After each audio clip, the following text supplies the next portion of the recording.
Okay, for this problem, the crate is subject to two forces. Force exerted by the person, which we'll call capital F, which is pulling the crate upwards, and the weight of the crate, which works downwards. Net forces on the crate will be sum of these two forces. Newton's second law of motion can be used to calculate the acceleration of the crate. So we're going to start off by drawing our little quick diagram to help us with solving this.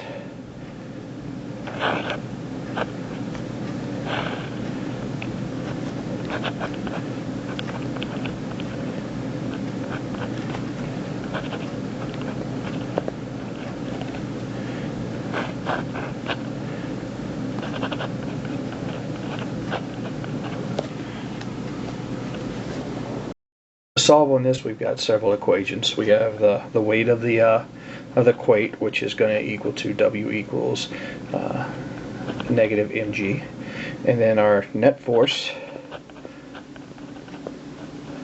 which is weight plus the force applied, so we'll call that F of A. And then we have force equals negative mg plus the force applied.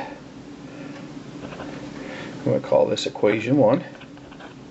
Now here the weight is taken negative as it works downwards.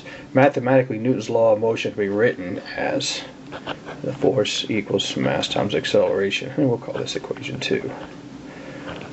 Alright, to solve this problem, we're given that the mass is equal to 55 kilograms and the force applied is equal to 85 newtons.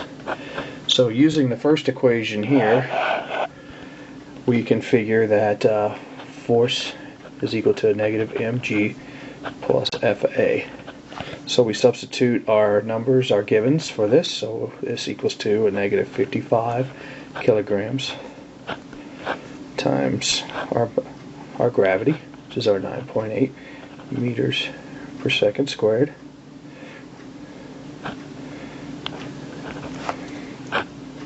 plus 85 newtons. And when we get that, we get a negative 454 newtons. And for acceleration of the crate can be calculated by putting the values of the mass and the force into our equation 1 that we did here again.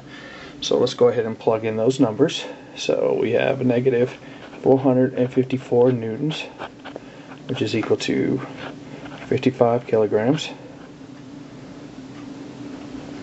of your mass times acceleration.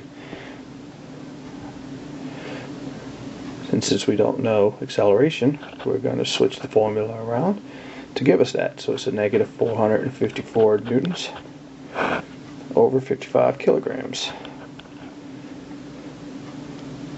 So when we actually enter that into our calculator, I get an 8.254 indefinite meters per second squared.